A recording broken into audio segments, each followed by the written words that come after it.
आज supreme court ने जो जजमेंट उस पर दी है, देश के 124A सेडिशन जो लगा था हमारे ऊपर, उसके अगेंस्ट, और बहुत सारे ग्रेट लीडर्स हैं। मुझे इस बात का बहुत ही अफसोस है कि हमारे जब ब्रिटिश पीरियड जब था हमारे देश में, जब हमारा देश मुक्त नहीं हुआ था, तो जितने ग्रेट लीडर्स ने देश के हित में काम किया, तब ये कलम उनके अगेंस्ट लगी थी, 124A सेडिशन, क्योंकि वो ब्रिटिशों के अगेंस्ट था। और अपने देश में जब फ्रीडम होने के बाद भी आज एक लोक प्रतिनिधि हो या आम जनता हो या आम पब्लिक, कोई भी हो इस देश में रहने वाला, अगर वो अपने धर्म का प्रचार प्रसार करता है, तो आज महाराष्ट्र में ये परिस्थिति निर्माण हुई है कि उनके ऊपर देशद्रोह 124A सेडिशन जैसा कलम लगता है। पहले तो सभी देशवासी उसी के अफसोस में थे, और आज जो सुप्रीम कोर्ट ने उस पर निर्णय दिया है और स्टे दिया है, जो भी अंडर ट्रायल जिन पे 124A चल रहा है, उस पे आगे की कोई कार्रवाई नहीं हो, और नहीं, कोई भी राज्य ने इस पे कार्रवाई ऐसे कलम पे की नहीं जानी चाहिए। अगर कोई करता है तो उसको पूरा राइट्स है, वो जाके कोर्ट में इसके अगेंस्ट लड़ सकता है। तो पहली बात, हमारे ऑर्डर में ही 124A का सेडिशन का ऑर्डर ने, जज ने खुद इसका जजमेंट दिया है कि ऐसी कोई भी कलम इन पे लागू नहीं होती है। तो आने वाले समय में जब जून में हमारा पार्लियामेंट होगा, एज ए मेंबर, जब इसमें कोई भी अमेंडमेंट्स सरकार लाएगी, तो उस पे जरूर खड़े होके, क्योंकि ये चीजें मैंने भुगती हैं, और महाराष्ट्र से पहली मेंबर ऑफ पार्लियामेंट है महिला जिसको ये केस के अंदर कोर्ट जेल में भेजा गया, तो उस पे जरूर बोलेंगे। और एक चीज तो ये सरकार का, केंद्र सरकार का दिल से अभिनंदन करना चाहिए, क्योंकि आजादी के बाद पहली बार जितने भी ब्रिटिश कालीन जो भी कलमें हैं, उसको हटाने पे और उस पे अमेंडमेंट्स लाने में सिर्फ ये सरकार काम कर सकती है और कोई नहीं। और हमारे यहाँ पर ब्रिटिश रूल्स के जो नियम है, जो ऑफेंस है, उस पे काम करने वाला उद्धव ठाकरे है, और ये सरकार, मोदी जी सिर्फ ये सब चीजें हटा सकते हैं। और हिटलरशाही आज भी मेरे महाराष्ट्र में उद्धव ठाकरे के माध्यम से महाराष्ट्र में सबने देखी है, पूरे देश की जनता ने ये महसूस किया और देखा भी है। उसके लिए तो उनका अभिनंदन करती हूँ। और जितनी भी तकलीफें मुझे दी हैं, मुझे लगता है लड़ने वालों के लिए तकलीफें लाके उन्हें थमा नहीं सकते हैं। हम लड़ने वालों में से हैं, ना ही डरने वालों में से, सबसे पहली बात। और जब मैं ओम बिरला जी को मिलके, हमारे स्पीकर को, मैंने सभी के साथ में किया कि 23 को प्रिविलेज के अगेंस्ट मेरा पूरा स्टेटमेंट होगा। जो जैसे जैसे इल्लीगली मुझे पकड़ा गया, इल्लीगली मुझे फोर्सफुली जेल लेके जाया गया, लेके गए, लॉकअप में डाला गया, वहां पे किस तरीके से ट्रीटमेंट हुई, उस विषयों पे मेरा 23 तारीख को मेरा स्टेटमेंट प्रिविलेज के सामने होगा। और वो मैं 23rd ऑफ दिस मंथ वो भी किया जाएगा। और उसके बाद के सामने आपको अपनी बात 100% प्रिविलेज ने समय दिया है, और उसमें अपनी पूरी चीजें जो भी मेरे साथ हुई हैं, और उसमें privilege is as compare to as court, it is got all the rights. जब आप प्रिविलेज के सामने बैठते हैं तो आपको शपथ दी जाती है कि जो भी घटना हुई, जिस तरीके से उसकी सत्य व्यथा आप यहाँ पे बताएंगे, उस तरीके से प्रिविलेज में शुरुआत की जाती है। और आप सभी को पता है, लीलावती ये बहुत जूना एक हॉस्पिटल है। मुझे बहुत हंसी आती है कि हम इतने रिस्पॉन्सिबल पर्सन है, जब हम एक आधे हाउस को रिप्रेजेंट करते हैं, तो हमारे ऊपर जवाबदारी बहुत रिस्पॉन्सिबिलिटी से लोग हमारे ऊपर देते हैं। जब मैं लीलावती में थी, वो फोटो वायरल हुए हैं, आज ये नए कोई फोटोज वायरल नहीं हुए, फोटोज वायरल हुए हैं।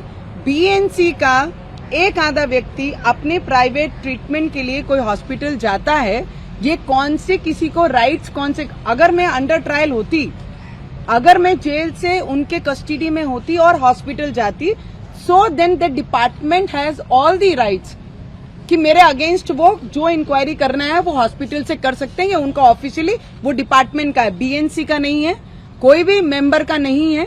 और जिस तरीके से एक महिलाओं के पर्सनल क्या चेकअप हुए, किसका ट्रीटमेंट हुआ है, क्या मेडिसिन चालू है, ये पूछने का राइट्स इस देश में आज तक किसी भी हाउस को किसी ने दिया नहीं है। उसके अगेंस्ट उद्धव ठाकरे काम कर रहे थे। मेरा उद्धव ठाकरे जी को सवाल है, क्वेश्चन था, उस दिन भी था और आज भी है। और जो महिलाएं जाके वहां पर पूरी फैकल्टी को टॉर्चर कर रही हैं, डॉक्टर को क्वेश्चन आंसर कर रही हैं, खुद कंपाउंडर है और वो डॉक्टर को क्वेश्चन कर रही हैं कि आपने क्या ट्रीटमेंट दी है, तो मुझे हंसी भी आई और मुझे दुख भी हुआ कि एक महिला की प्राइवेट चीजों के बारे में ओपनली चर्चा करके उनकी इंक्वायरी की, एमआरआई की रिपोर्ट, ट्रीटमेंट की रिपोर्ट, उनमें क्या प्रॉब्लम है वो मांगने का राइट्स उन्हें किसने दिया? उद्धव ठाकरे गिर सकते हैं, ये तो सभी को पता है। उन्होंने उसी दिन दिखा दिया कि वो अपनी कुर्सी के लालच में कहां तक गिर सकते थे, और उन्होंने उससे भी लिमिट क्रॉस करके हॉस्पिटल में जब अपने लोगों को भेजकर इंक्वायरी कराई तो उस दिन और दिखा कि उनका कोई स्तर बाकी अभी रहा नहीं है। तो मैं बोलती हूँ, मैं उनसे पूछती हूँ कि उद्धव ठाकरे 2 वर्ष अपने सीएम कार्यालय में गए नहीं। उन्होंने उसका एक ही रीजन दिया कि भाई मेरी तबीयत खराब है, इसके लिए I can not afford to move out from my house and I am scared of corona, इसके लिए मैं घर से बाहर नहीं जा सकता हूँ। उद्धव ठाकरे जी ने उसकी पूरी एमआरआई से लेके, ट्रीटमेंट से लेके, मेडिसिन से लेके, ऑपरेशन से लेके सब डिटेल मुझे दे दें, और एक महिला होने के नाते भी मैं उद्धव ठाकरे की सरकार को पूरी रिपोर्ट दूंगी कि मेरी ट्रीटमेंट में क्या प्रॉब्लम है, क्या ट्रीटमेंट होनी चाहिए और कैसी होनी चाहिए। उन्होंने पहले मुझे पूरी रिपोर्ट उनकी दें, उसके बाद मैं उसके ऊपर कुछ बोलूंगी। और जो अभी क्वेश्चन आंसर करना है, but I take one more this thing कि जो मेरे फ्लैट